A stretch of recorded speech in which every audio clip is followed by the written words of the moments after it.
The Tale of Jolly Robin, Chapter 21. A Doleful Ditty.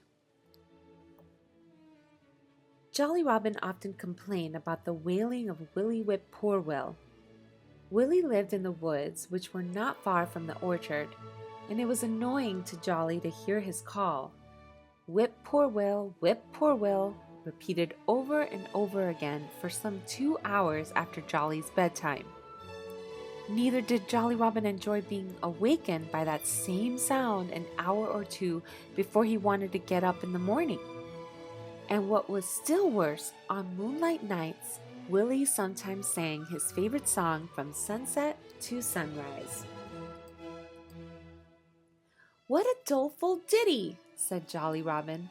"I must see this fellow and tell him that he ought to change his tune." But the trouble was that Jolly Robin did not like to roam about at night. He was always too sleepy to do that, and in the daytime, Willy Whip Poor Will was silent, resting or sleeping under the ground in the woods. But a day came at last when Jolly Robin stumbled upon Willy Whip Poor Will, sound asleep where he lived. And Jolly lost no time in waking him up. "I've been wanting to speak to you for some time," he told the drowsy fellow. "What's the matter?" Willy Whip Poor Will asked, with a startled stare. "Are the woods on fire?" "No," said Jolly Robin. "I want to talk with you, that's all." And he was as cheerful as anyone could have wished. But Willy Whip Poor Will looked very cross. "This is a queer time to make a call," he grumbled.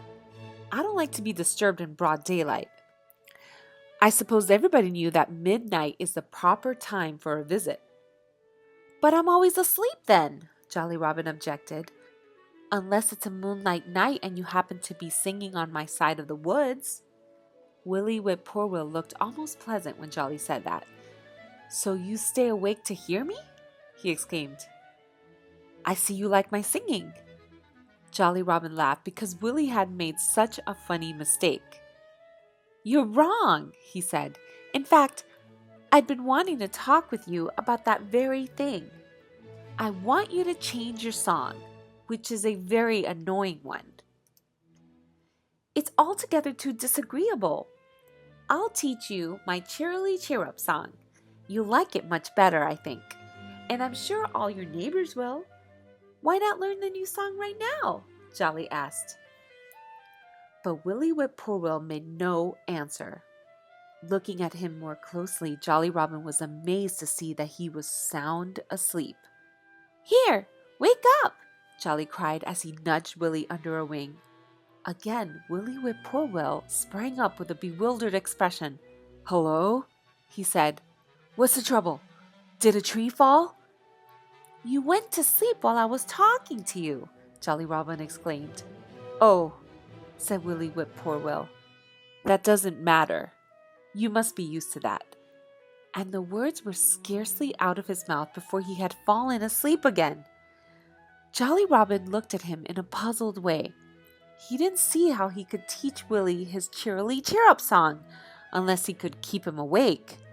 But he thought he ought to try, so he gave Willy a sharp tweak with his bill. "Did you hear what I said about your singing?" he shouted right in Willy's ear. Willy Whip Poor Will only murmured sleepily, "It's rheumatism. I just felt a twinge of it." He had no idea what Jolly Robin was talking about.